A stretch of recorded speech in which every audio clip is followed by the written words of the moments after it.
সালামু আলাইকুম সুপ্রিয় অ্যাডমিশন ক্যান্ডিডেট ছোট বোন এবং ভাইরা, কেমন আছো তোমরা? আশা করি সবাই ভালো আছো, সুস্থ আছো, এবং আমাকে ঠিকঠাক শুনতে পাচ্ছ এবং দেখতে পাচ্ছ। তোমাদের পড়াশোনাও আশা করি খুব ভালো চলছে। তোমরা জানো স্কুল অফ এক্সেলেন্স তোমাদের জন্য ট্রাই অ্যাডমিশন নামে একটি সম্পূর্ণ ফ্রি ভর্তি কোর্স চালু করেছে, যেখানে আমরা সাধারণত আহ, বিভিন্ন বিশ্ববিদ্যালয়ের প্রশ্ন বিশ্লেষণ এবং সাজেশন, পাশাপাশি গুরুত্বপূর্ণ টপিকগুলোর গুরুত্বপূর্ণ জায়গাগুলো পড়িয়ে থাকি, কিভাবে ভর্তি পরীক্ষায় প্রশ্ন এসে থাকে, কিভাবে প্রশ্ন আসার সম্ভাবনা রয়েছে, এই বিষয় নিয়ে আমরা সার্বিকভাবে আলোচনা করে থাকি। ইতোমধ্যে আমাদের দুটো ক্লাস হয়ে গিয়েছে। আজকে আমরা তৃতীয় ক্লাসে তোমাদের সাথে যুক্ত হয়েছি। আমি স্কুল অফ এক্সেলেন্সের পক্ষ থেকে আছি আব্দুল্লাহ মাহফুজ। পড়াশোনা করছি ঢাকা বিশ্ববিদ্যালয় বাংলা বিভাগে। তোমরা আমাকে ঠিকঠাক শুনতে পাচ্ছ কিনা এবং দেখতে পাচ্ছ কিনা এ বিষয়ে আমাকে একটু জাস্ট এনশিওর করবে। যারা ফেসবুকে যুক্ত আছো আমাদের সাথে, যারা ফেসবুকে আমাদের সাথে যুক্ত আছো, শুনতে পাচ্ছ কিনা এবং দেখতে পাচ্ছ কিনা একটু কাইন্ডলি আমাকে জানাবে। অ্যাডমিশন কেন? আচ্ছা,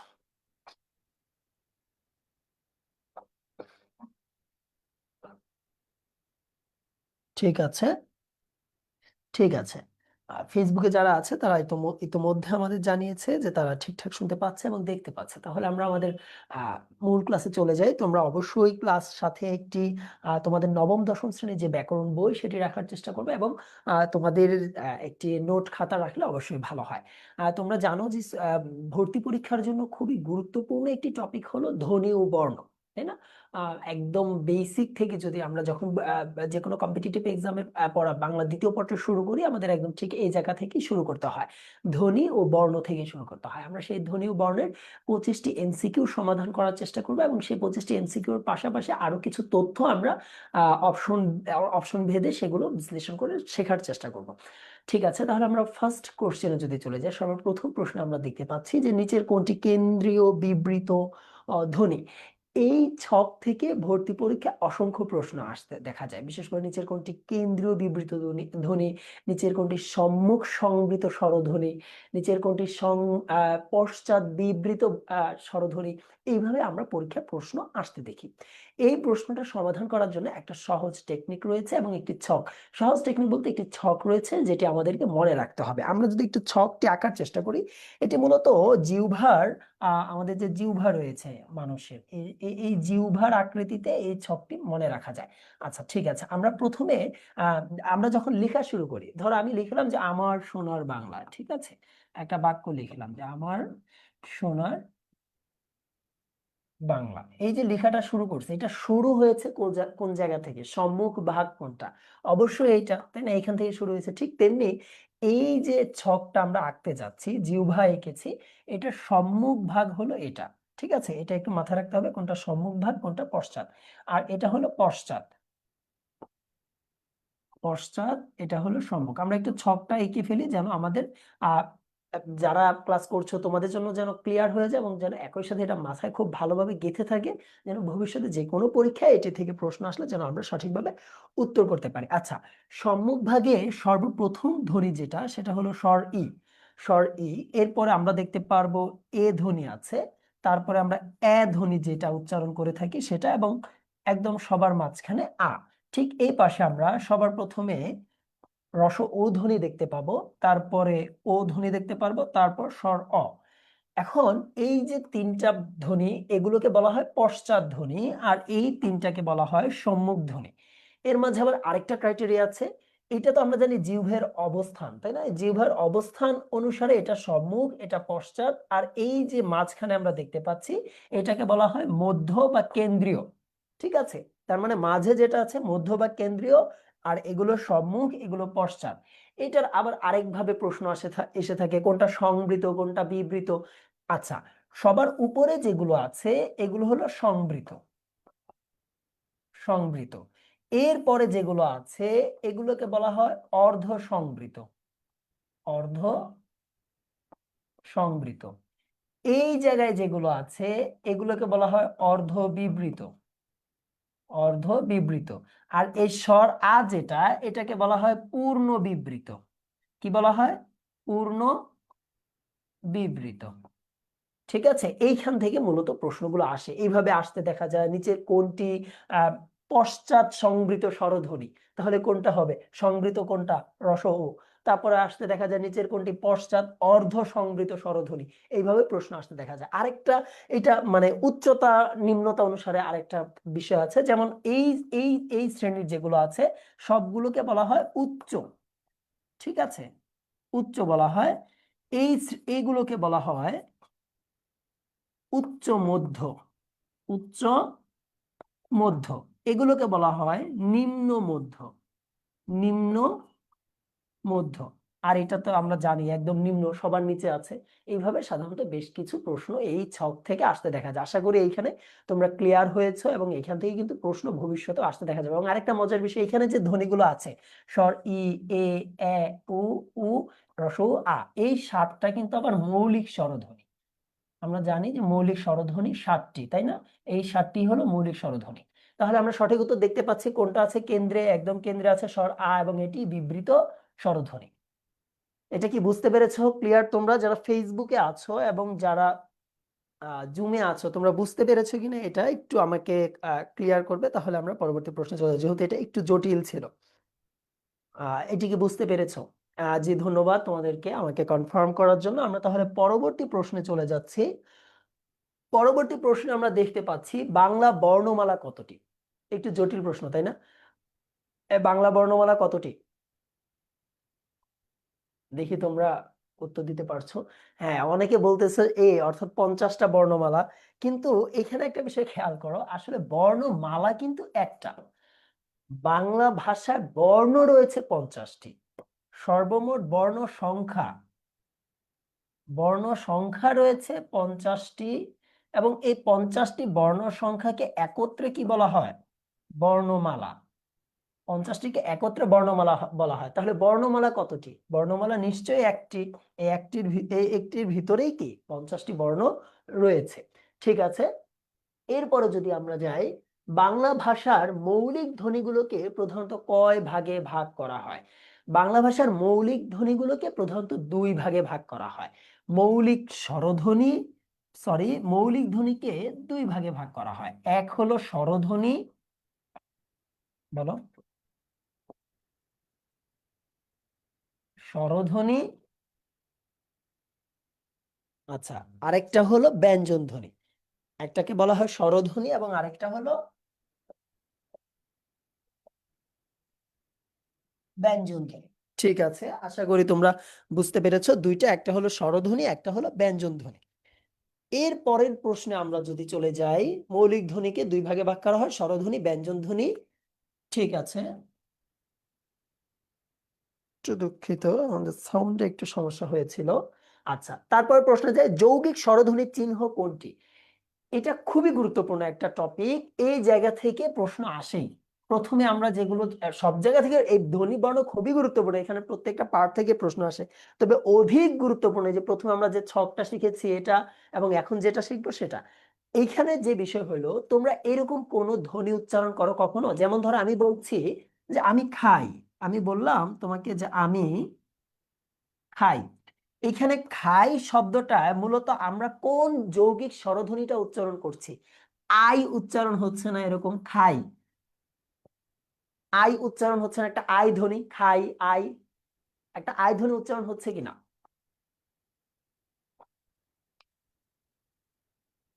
হ্যাঁ, একটা একটা যৌগিক ধ্বনি উচ্চারণ হচ্ছে আই, খাই আই। এরকম কিছু, এরকম সর্বমোট 25টি যৌগিক ধ্বনি আছে। এই যৌগিক ধ্বনিগুলো মাঝে দুটো ধ্বনি আছে যেগুলোকে বর্ণে রূপান্তর করা যায়, বা যেগুলো চিহ্ন রয়েছে, বা যেগুলোর প্রতীক রয়েছে। এর ভিতর একটা হলো ওই, একটা হলো ও, একটা ওই, একটা ও। তাহলে আমরা জানি ধ্বনিকে যে চিহ্ন দিয়ে ব্যাখ্যা করা হয়, বা যে চিহ্ন দিয়ে প্রকাশ করা হয়, সেটাকে কি বলা হয়? বর্ণ বলা হয়। তাহলে যৌগিক স্বরধ্বনি চিহ্ন কয়টা? 2টা, একটা হলো ওই, একটা হলো ও। আশা করি তোমরা এটা বুঝতে পেরেছো। এবং যৌগিক স্বরধ্বনি 25টা, তাই না? যৌগিক স্বরধ্বনি চিহ্ন হলো 2টা। এই বিষয়টা একটু খেয়াল খেয়াল রেখে দাগাইতে হবে। এবং এই যৌগিক স্বরধ্বনি, এটাকে আরো বেশ কিছু নামে বলা হয়। যৌগিক স্বরজ্ঞাপক বর্ণ, যৌগিক স্বরজ্ঞাপক ধ্বনি, তারপরে সান্ধ্যক্ষর, তারপরে সন্ধিস্বর, এরকম বেশ কিছু নামে এটাকে ডাকা হয়। পঞ্চম প্রশ্নে আমরা যদি চলে যাই 5 নম্বর এমসিকিউতে, নিচের কোন বর্ণটির সংক্ষিপ্ত রূপ নেই? আমরা জানি স্বরধ্বনির সংক্ষিপ্ত রূপ কতটি? 10টি, যেগুলোকে কি বলা হয়? টার। ব্যঞ্জনধ্বনির সংক্ষিপ্ত রূপ 6টি, যেগুলোকে কি বলা হয়? ফলা। এই স্বরধ্বনির যে 10টি সংক্ষিপ্ত রূপ রয়েছে, শুধু একটি বর্ণের স্বর অ বর্ণটির কি নেই? কোনো সংক্ষিপ্ত রূপ নেই। তাহলে এটা কি হবে? অ। এবং এই আ ধ্বনির সংক্ষিপ্ত রূপ আমরা জানি আকার, এবং ব ফলা হয়, ম ফলার বর্ণ। এগুলোকে আমাদের একটু মনে রাখতে হবে। 6টি ফলা রয়েছে, 6টি ফলাকে একসাথে মনে রাখার টেকনিক হলো মজার লবণ। এভাবে মনে রাখা যায়। ঠিক আছে, তারপরে প্রশ্নে আমরা চলে যাই, নিচের কোনটি প বর্গের বর্ণ নয়? আরেকটা গুরুত্বপূর্ণ জায়গা যেখান থেকে প্রশ্ন আমরা অসংখ্যবার দেখতে পাবো। বর্গ, বর্গীয় বর্ণ বাংলা বর্ণমালায় সর্বমোট 25টি, বাংলা বর্ণমালায় সর্বমোট বর্গ 5টি এবং বর্গীয় বর্ণ 25টি। বর্গীয় বর্ণ 25টি এবং বর্গ কয়টি? 5টি। এই 5টি বর্গের মধ্যে কি কি রয়েছে? ক বর্গ, তারপরে চ বর্গ, তারপর ট বর্গ, তারপর রয়েছে ত বর্গ, তারপরে রয়েছে প বর্গ। এই 5টি সর্বমোট বর্গ রয়েছে। ক বর্গের বর্ণ কোনগুলো? ক খ গ ঘ উ। চ বর্গের কোনগুলো? চ ছ জ ঝ ই। ট বর্গের কোনগুলো? ট ঠ ড ঢ ন। ত বর্গের কোনগুলো? ত থ দ দ ন। প বর্গের কোনগুলো? প ফ ব ভ ম। এখন বলছে কোনটি প বর্গের বর্ণ নয়? প বর্গের বর্ণ কোনগুলো আমরা প্রথমে বের করে ফেলি। প নিজে একজন, প, ফ, ব, ভ এবং ম। তাহলে আমরা এখানে ম কে প বর্গের পাচ্ছি, ফ কে প বর্গের পাচ্ছি, ভ কেও প বর্গের পাচ্ছি। শুধু ক যে বর্ণটা, এইটা কিন্তু একটি প বর্গ বহির্ভূত বর্ণ। এটি কোন বর্গের বর্ণ? এটি হলো ক বর্গীয় বর্ণ। ক বর্গীয় বর্ণ, এবং এটা কণ্ঠ থেকে উচ্চারিত হয়, কণ্ঠমূলীয় বর্ণ বলা হয়। ঠিক আছে, তোমরা কি বুঝতে পারছো? ফেসবুকে যারা আমাদের সাথে যুক্ত আছো, একটু আমাদের জানাবে তোমরা কোনো কোশ্চেন আছে কিনা তোমাদের, বা কোনো জিজ্ঞাসা আছে কিনা। অবশ্যই অবশ্যই কমেন্ট করে আমাদেরকে জানাবে। ঠিক আছে, ঠিক আছে, আমরা তাহলে পরবর্তী প্রশ্নে চলে যাই। বাংলা ভাষায় মৌলিক ও যৌগিক স্বরধ্বনির অনুপাত কত? আমরা ইতোমধ্যে মৌলিক স্বরধ্বনিগুলো দেখেছি, এবং কয়টি মৌলিক স্বরধ্বনি রয়েছে সেটিও জানি। সর্বমোট মৌলিক স্বরধ্বনি রয়েছে 7টি, এবং যৌগিক স্বরধ্বনি রয়েছে কয়টি? 25টি। এখন বলেছে মৌলিক স্বরধ্বনি ও যৌগিক স্বরধ্বনির অনুপাত কত? তাহলে মৌলিক স্বরধ্বনিটা আগে আসবে 7, পরে যাবে যৌগিক স্বরধ্বনি 25। ঠিক আছে, তারপরে আমরা যাই, কোন বর্ণটি অঘোষ অল্প প্রাণ? আরেকটা গুরুত্বপূর্ণ জায়গা, যেটা তোমরা পরীক্ষার হলে অনেকে এইভাবে উত্তর করো না, এভাবে একটু বাতাস বের করো, দেখো যে বাতাস বের হচ্ছে কিনা। বের হলে মহাপ্রাণ, বের না হলে অল্প প্রাণ, ঘোষ অঘোষ, এইভাবে তোমরা নির্ণয় করে থাকো। কিন্তু একটা মজার বিষয় হলো, এগুলোকে এইভাবে নির্ণয় করলে অনেক সময় জটিল সমস্যা আমরা পড়ে যাই। সাধারণত অনেক বর্ণ আছে যেগুলো আমরা ধরতে পারি না। সেজন্য খুব সহজভাবে বর্গীয় যে 25টি বর্ণ রয়েছে, সে 25টি বর্গের বর্ণকে মনে রাখলেই আমাদের এই প্রশ্নের সহজ উত্তর বের করা সম্ভব। দেখো, প্রশ্ন বলছে কোন বর্ণটি অঘোষ মহাপ্রাণ। অঘোষ বর্ণ কোনগুলো? আমরা জানি বর্গের প্রথম এবং দ্বিতীয়, এই দুইটা বর্ণকে অঘোষ বলা হয়, তাই না? বর্গের প্রথম এবং দ্বিতীয়, যেমন আমি যদি একদম লিখে দেই, ক খ গ ঘ উ, চ ছ বর্গীয় জ, ঝ ইয়, ট ঠ ড ঢ মূর্ধন্য। তারপর আমরা যদি লিখি ত থ দ ধ দন্ত ন। তারপরে যদি লিখি প ফ ব ভ ম। এইখানে বর্গের প্রথম দুইটা বর্ণ কোনগুলো?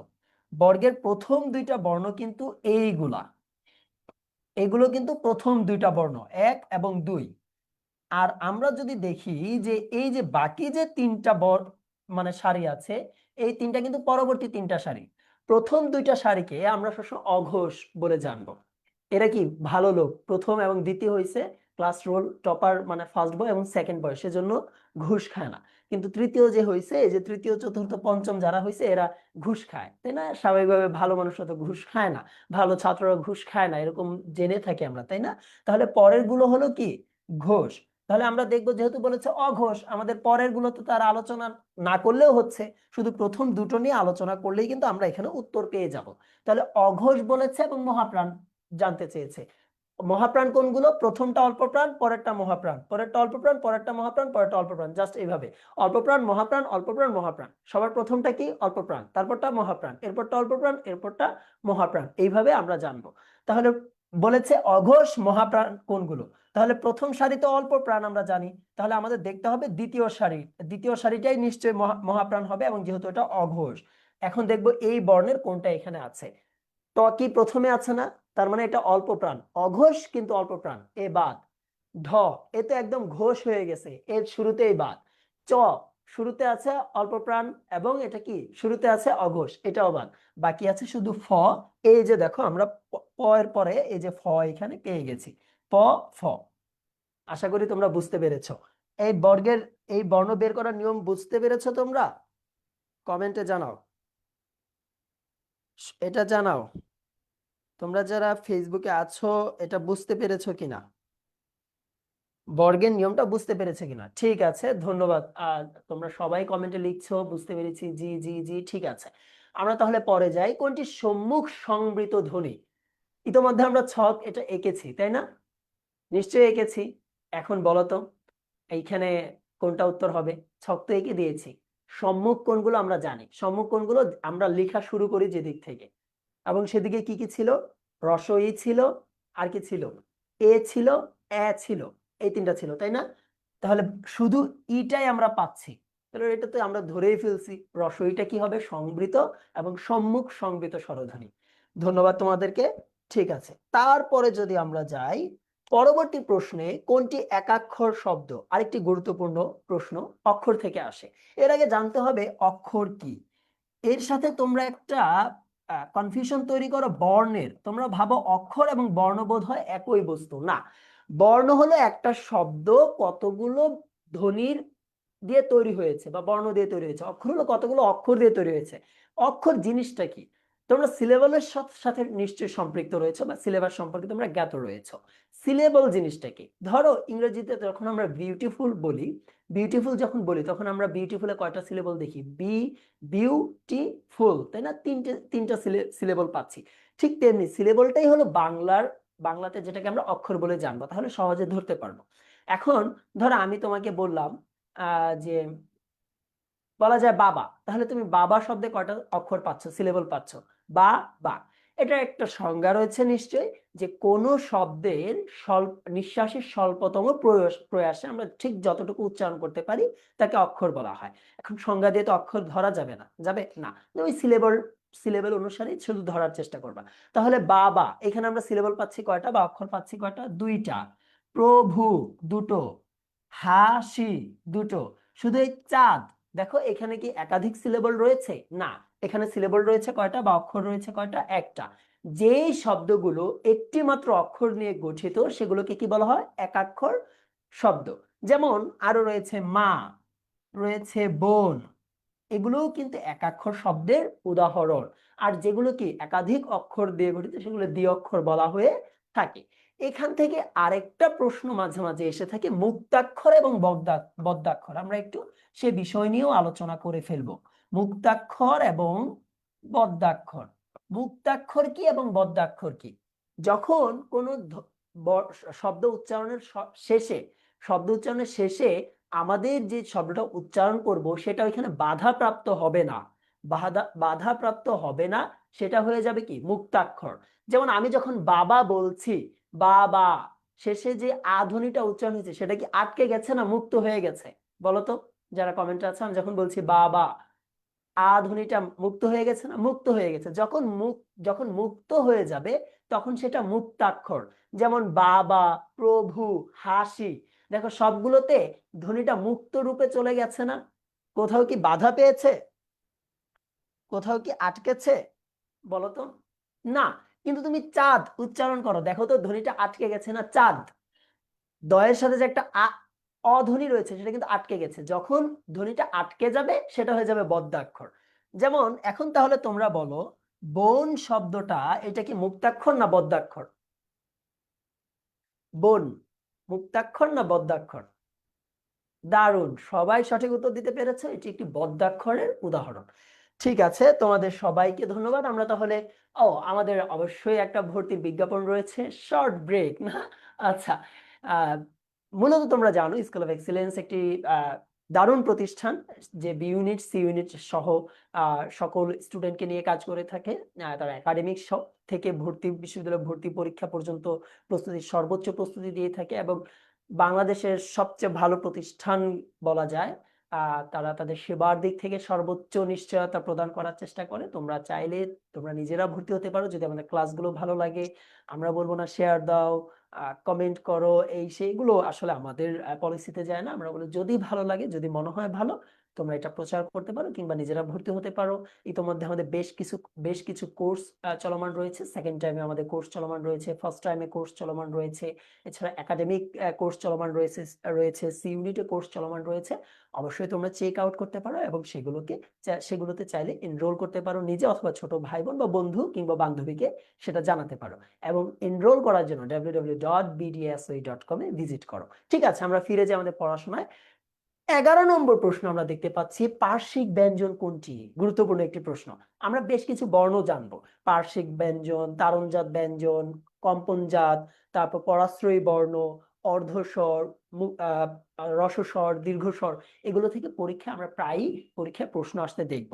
এর আগে আমরা জেনে নেই পার্শ্বিক ব্যঞ্জন বলা হয় সাধারণত ল কে বলা হয় পার্শ্বিক ব্যঞ্জন। ড বিন্দু র কে বলা হয় তারণজাত ধ্বনি। তারণজাত ধ্বনি। র কে বলা হয় কম্পনজাত। আর ব তো একটি বর্গীয় বর্ণ, তাই না? সেটা আমরা সবাই জানি। ঠিক আছে, তারপর আমরা যাই 12 নম্বরে। বিজ্ঞান শব্দটিতে যুক্ত বর্ণ রয়েছে কি কি? যুক্ত বর্ণ দু প্রকার, একটা হলো স্বচ্ছ স্বচ্ছ আর একটা হলো অস্বচ্ছ। আচ্ছা, ঠিক আছে, দেখো, স্বচ্ছ যুক্ত বর্ণ এবং অস্বচ্ছ যুক্ত বর্ণ। এই বিজ্ঞানের এইটা হইলো অস্বচ্ছ যুক্ত বর্ণ, বিজ্ঞানের এটা হলো অস্বচ্ছ যুক্ত বর্ণ।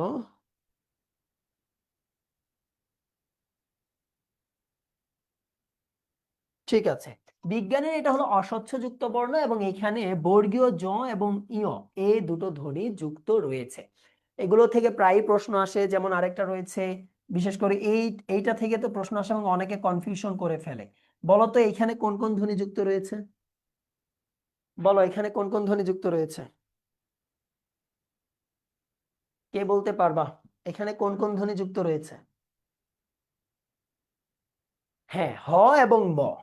হ এবং ম এটার মানে সংযুক্ত রূপ হলো এরকম। পরবর্তী চলে যায়, অভিধান অনুসারে কোন বর্ণটি সবার শেষে বসবে? অভিধান অসম্ভব গুরুত্বপূর্ণ একটি টপিক এবং এখান থেকে প্রশ্ন আসবে আসবে আসবে ধরে ফেলা যায়। অভিধানে আমরা স্বাভাবিক যে বর্ণক্রম দেখে থাকি, অভিধানের বর্ণক্রম কিন্তু সেরকম নয়। এখানে আমরা দেখতে পাবো সর্বশেষ বর্ণ হ, কিন্তু সাধারণ বর্ণক্রমে আমরা সর্বশেষ বর্ণ জানি কি? চন্দ্রবিন্দু। আচ্ছা, অভিধানের বর্ণক্রমটা কিরকম?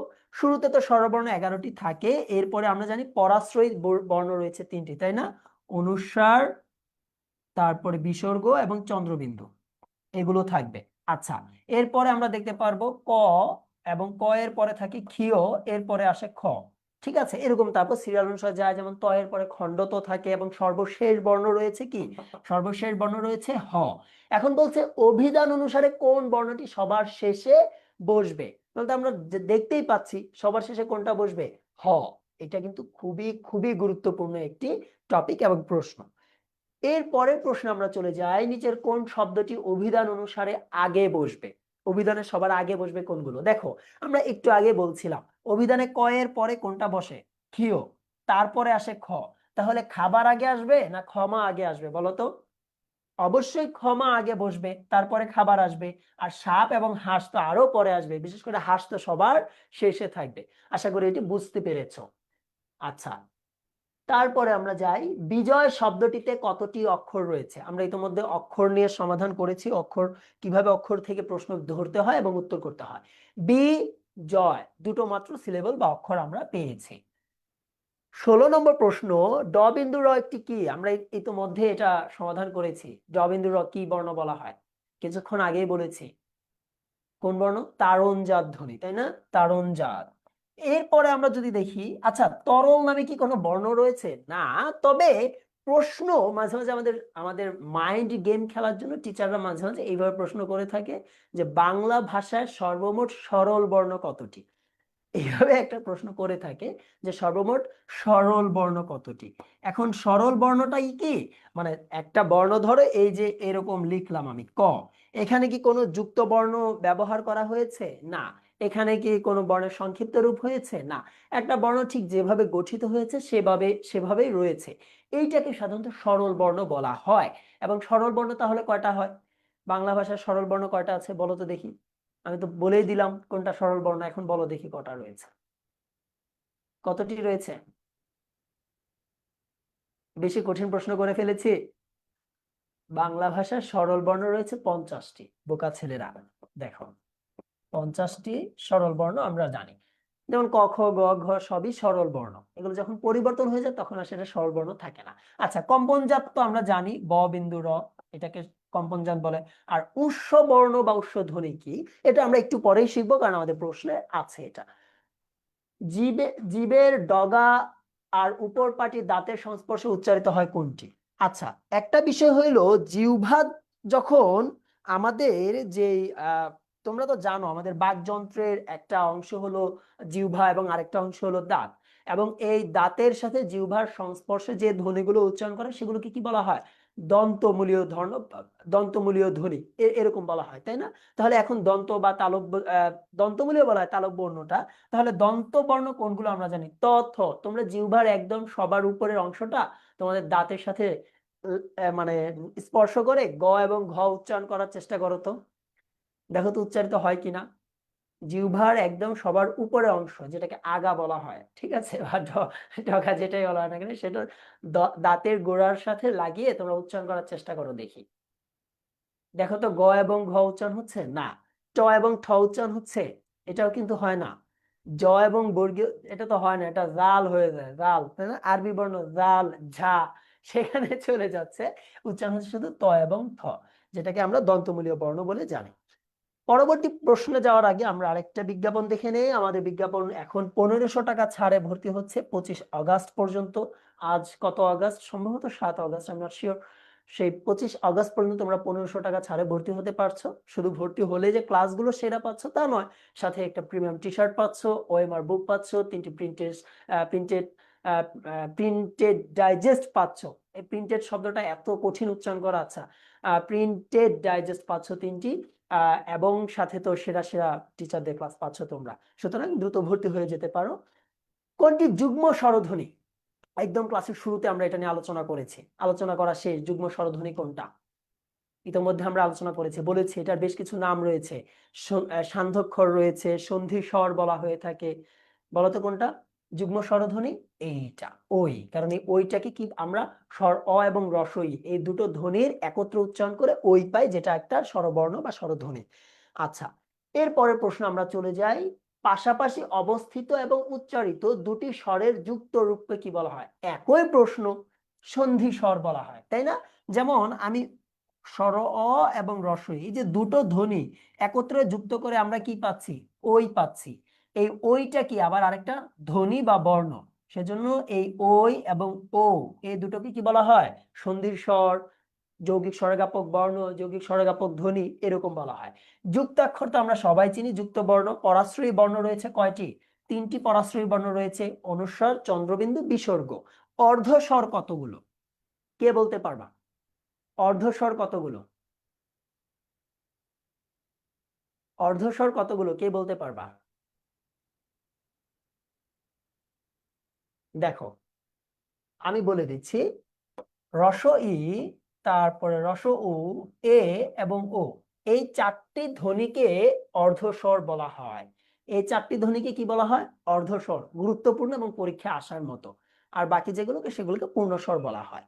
ঠিক আছে, তারপরে যাই, কোন বর্ণটির নিজস্ব কোনো ধ্বনি নেই? আমরা জানি একমাত্র, একমাত্র না, দুটো বর্ণ রয়েছে, ইয় এবং মূর্ধন্য ন, এই দুটোর কি নিজস্ব কোনো ধ্বনি নাই। যেমন ইয় বর্ণকে আমরা নানান ভাবে ন ধ্বনি উচ্চারণ করতে পারি, আ ধ্বনিতে উচ্চারণ হয়, এটা পরিবর্তন হয়ে যায় শব্দে ব্যবহারের মানে প্রয়োজনে, কিন্তু এটা নিজস্ব কোনো ধ্বনি নেই। ঠিক আছে, তারপরে চলে যাই আমরা 21 নম্বর এমসিকিউতে। পরাশ্রয়ী বর্ণ কয়টি? পরাশ্রয়ী বর্ণ কয়টি? তো মধ্যে আমরা আলোচনা করে ফেলেছি। পরাশ্রয়ী বর্ণ 3টি। কি কি? অনুস্বার, বিসর্গ এবং চন্দ্রবিন্দু। উষ্ধ্বধ্বনির উদাহরণ 9 কোনটি? খুবই গুরুত্বপূর্ণ প্রশ্ন, একটু ক্রিটিক্যাল। দেখি কে সঠিক উত্তর দিতে পারে। উষ্ধ্বধ্বনির উদাহরণ 9 কোনটি? দেখো, খুব সুন্দর উত্তর দিতে পারছো তোমরা। উষ্ধ্বধ্বনি এবং উষ্ধ্ববর্ণ একটু তফাৎ রয়েছে। আমি যদি প্রথমে উষ্ধ্বধ্বনির কথা বলি, উষ্ধ্বধ্বনি জিনিসটা কি? কিছু ধ্বনি বা বর্ণ রয়েছে যেগুলো আমরা যখন উচ্চারণ করতে যাই তখন মুখ নিঃসৃত কিছুটা গরম হাওয়া বের হয়। যেমন তুমি হ বলো, বলো তো হ। দেখো, হাত সামনে ধরে একটু উষ্ণ একটা বাতাস বের হচ্ছে, একটু গরম হাওয়া বের হচ্ছে। এই কারণে এগুলোকে উষ্ধ্বধ্বনি বা উষ্ধ্ববর্ণ বলা হয়। এখন উষ্ধ্বধ্বনি হইল তালব্য শ, দন্ত স এবং হ, এই 3টা। কিন্তু উষ্ধ্ববর্ণ হইল আবার 4টা। কি কি? তালব্য স, দন্ত স, মূর্ধন্য স এবং হ। এখন এখানে মূর্ধন্য স কেন বাদ গেল? কারণ আমরা জানি তালব্য স এবং মূর্ধন্য স দুটোর ধ্বনির উচ্চারণ একই হয়ে থাকে, সেজন্য একটা বাদ গিয়েছে। তাহলে তালব্য স পেয়েছি, হ পেয়েছি, দন্ত স পেয়েছি। সঠিক উত্তর কোনটা? 9 কোনটি? ল। ঠিক আছে, তারপরে প্রশ্ন আমরা চলে যাই। অল্প প্রাণ ও মহাপ্রাণ ধ্বনির মধ্যে পার্থক্য ঘটে কি কারণে? মায়ের কারণে নাকি? যে একটা মায়ের কম পড়ছে, একটা মায়ের বেশি পড়ছে। যেটা মায়ের কম পড়ছে সেটা কি অনেকক্ষণ বেঁচে আছে মহাপ্রাণ, যার উপর মায়ের বেশি পড়ছে সে কি অল্পতে মারা গেছে, অল্প প্রাণ, এরকম না। বিষয়টা কি?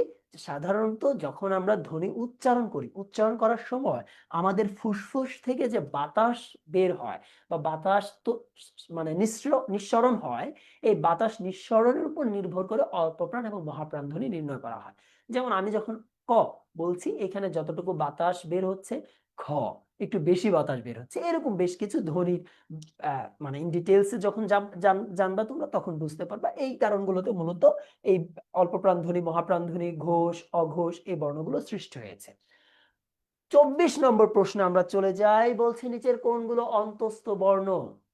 অন্তস্থ বর্ণ তো আমরা জানি, ইতোমধ্যে শিখেছি। অন্তস্থ জ, অন্তস্থ র, অন্তস্থ ল, তাই না? 3টে। তাহলে কোনটা? এটা অন্তস্থ জ, অন্তস্থ র, অন্তস্থ ল। আচ্ছা, তোমাদের জন্য প্রশ্ন, বলো তো তালব্য স, দন্ত স, মূর্ধন্য স এগুলো কোন বর্ণ? তালব্য স, দন্ত স, মূর্ধন্য স এগুলো কোন বর্ণ বলো? দেখি কে বলতে পারো। এনিবডি? রাফি রাইসুল সবার আগে বলেছে উৎস। হ্যাঁ, এগুলো উৎসধ্বনি, আমরা জানি উৎসধ্বনি বলা হয়, এগুলোকে উৎসবর্ণ বলা হয়, উৎসবর্ণ। এবার আসো এই 3টা, ইয়, দন্তন, ম, এগুলোকে কি বলা হয়? দেখি কে বলতে পারো। আচ্ছা, রিয়াদ লিখেছে শীর্ষ বর্ণ। হ্যাঁ, এগুলো কিন্তু একই সাথে শীর্ষ বর্ণ এবং শীর্ষ ধ্বনিও বলা হয়। কারণ তুমি যখন দেখো আচ্ছা একটু স উচ্চারণ করছে, দেখো একটা শীষ শীষ, একটা শীষ বের হচ্ছে না, স, তাই না? এই জন্য শীর্ষ বর্ণ শীর্ষ ধ্বনিও বলা হয়, সেটিও হবে। নো ইস্যু, সেটাও সঠিক উত্তর। এখন বলো ইয়, দন্তন এবং ম এগুলো কি কি বলা হয়? দেখো, আমরা বর্গ যে শিখেছিলাম, একদম আমরা যদি শুরুতে যাই, বর্গগুলো কোথায়? এই যে আমরা এখানে বর্গ দেখেছিলাম, বর্গের সর্বশেষ যে বর্ণগুলো, তো আমরা যদি দেখি এখানে বর্গের সর্বশেষ যে 5টি বর্ণ রয়েছে সেগুলো কি কি? ইয়, উয়, ইয়, দন্তন, মূর্ধন্য, ন, ম। এগুলোকে কিন্তু বলা হয় নাসিক্য, নাসিক্য ধ্বনি বা নাসিক্য বর্ণ। এটা কিন্তু একটু মাথায় রাখতে হবে। তাহলে আমরা এইখানে যে প্রশ্নটা আমরা এসেছিলাম, সেখানে এটাকে কি বলবো আমরা? নাসিক্য, নাসিক্য বর্ণ, নাসিক্য বর্ণ। এরপরে দেখো প, ফ, ব, ভ, এটাকে আমরা জানি কি? বর্গীয় বর্ণ, প বর্গে। 25 নম্বর এমসিকিউতে আমরা চলে যাই। কোনটি ভিন্ন? আমাদের আজকে সর্বশেষ এমসিকিউ। বলো কোনটি ভিন্ন? তার কোনো জিজ্ঞাসা আছে থাকলে এর মাঝে তোমরা অবশ্যই বলবে। তার আগে বলো কোনটি ভিন্ন। 25 নম্বর এমসিকিউ,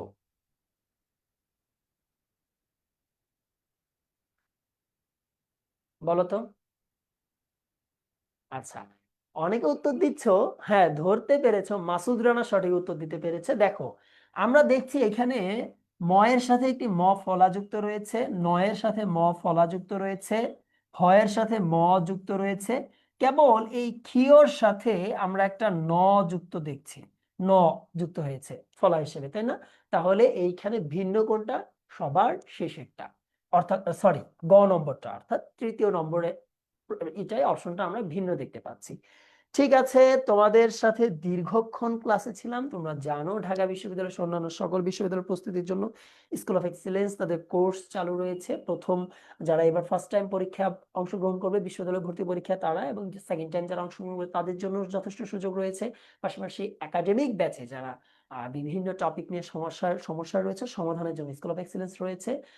ধন্যবাদ তোমাদের সবাইকে। তোমাদের কোনো জিজ্ঞাসা আছে কিনা, তোমাদের কোনো কনফিউশন আছে কিনা অবশ্যই কমেন্ট বক্সে জানাবে, আর যদি না থাকে তাহলে তো ধন্যবাদ। পড়াশোনাটা মনোযোগ দিয়ে করবে। দেখা হবে ইনশাল্লাহ তোমাদের সাথে শিগগিরই পরবর্তী কোনো ক্লাসে।